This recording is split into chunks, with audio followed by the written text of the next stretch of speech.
They told you Bitcoin would set you free from banks, free from governments, free from the system that keeps printing money, drowning the poor in inflation while the rich swim in liquidity.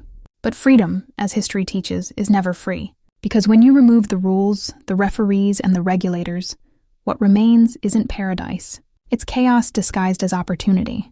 This is the story of money without a country. And like every revolution, it promised liberation, but delivered something far more complicated.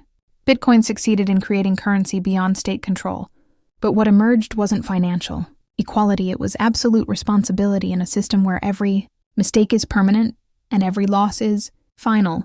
The Sabio Observer recognizes that Bitcoin represents the purest test of whether money can exist without the backing of force, without the promise of government intervention, without the safety nets that traditional finance provides. When Satoshi Nakamoto published that 9-page white paper in 2008, amidst the worst financial crisis in generations, the message was clear.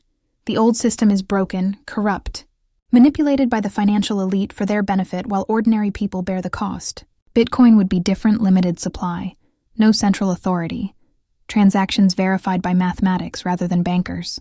It was monetary rebellion wrapped in cryptography, a middle finger to the debt system that had just destroyed millions of lives through housing bubbles and bank bailouts.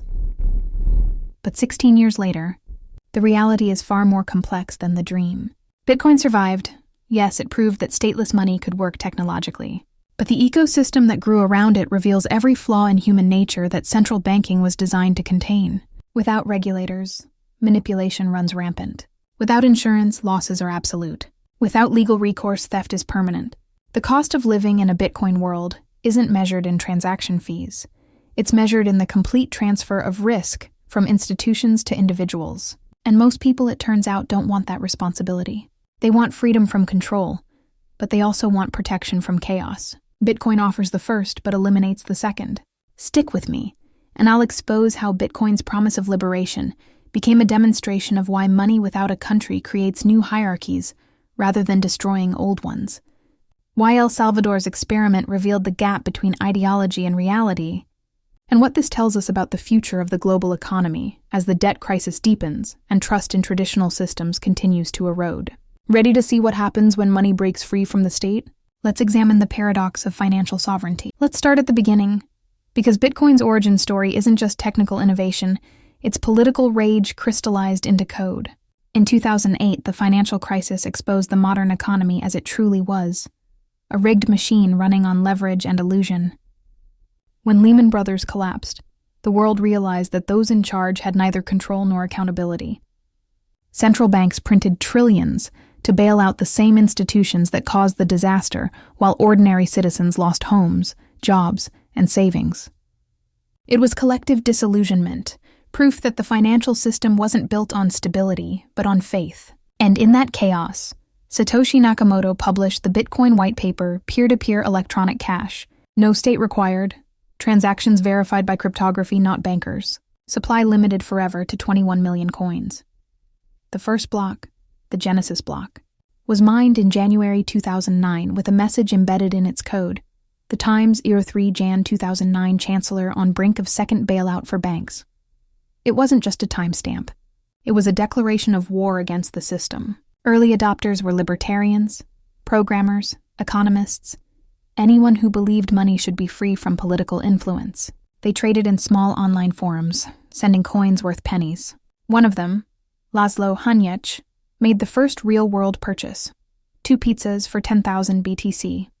At today's prices, that's over $600 million, the most expensive meal in history. But the ideology was pure: money without a country, wealth without permission, transactions without intermediaries.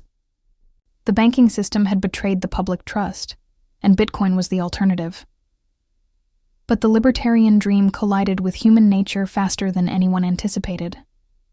By 2013, Bitcoin's price surged from under $1 to over $1,000. Speculators poured in. Exchanges like Mt. Gox became billion-dollar markets overnight. Then in 2014, Mt. Gox collapsed after 850,000 Bitcoins disappeared, $450 million in digital gold vanished with no one to contact. No regulator to intervene, no refunds, no recourse.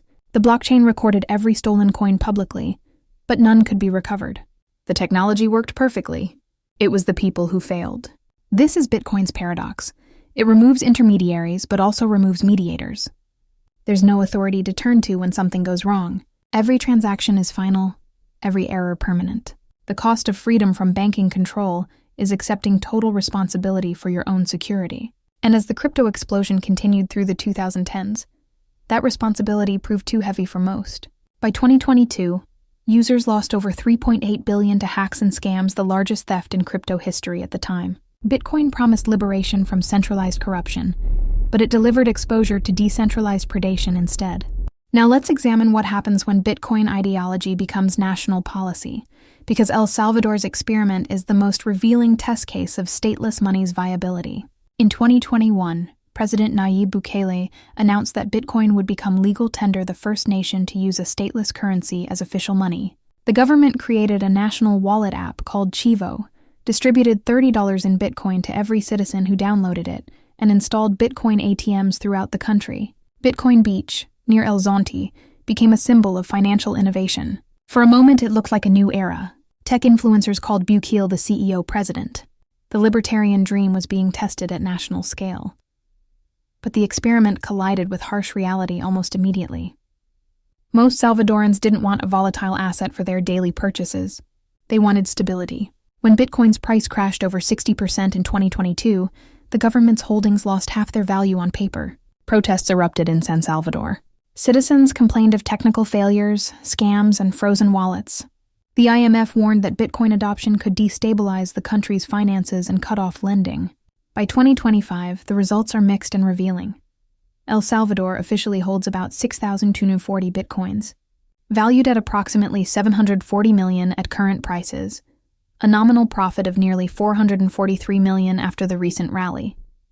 The government displays that number with pride, but the reality is more nuanced.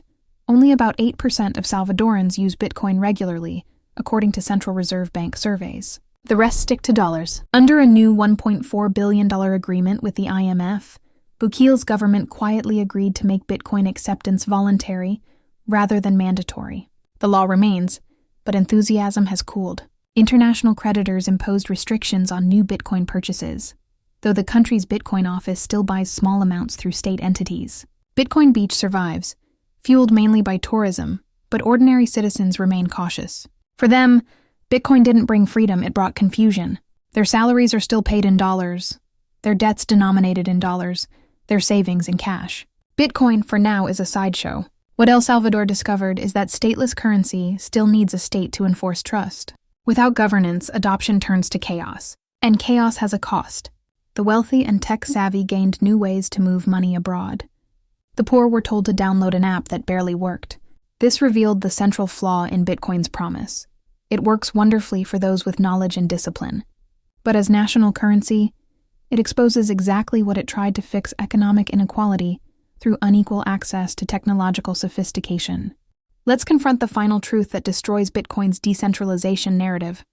While the code remains pure, the market around it has become exactly what Bitcoin was designed to prevent: a concentration of power in the hands of a wealthy few. Whales are the largest Bitcoin holders, wallets containing thousands or even tens of thousands of coins. In 2025, about 1% of all Bitcoin addresses control more than half the total supply. This means a small number of individuals or institutions can influence the price of an asset that markets call decentralized. When a whale moves just 10,000 BTC, about $600 million at current prices, it's enough to crash or spike markets worldwide. Some of these wallets belong to exchanges, others to anonymous entities. None are held accountable. In traditional finance, this kind of influence would trigger regulatory alarms. The SEC and FCA monitor insider trading, market manipulation, coordinated moves. If an executive buys stock before announcing good news, that's insider trading. If a hedge fund spreads false rumors to drive prices down, that's market manipulation. Both can lead to prison.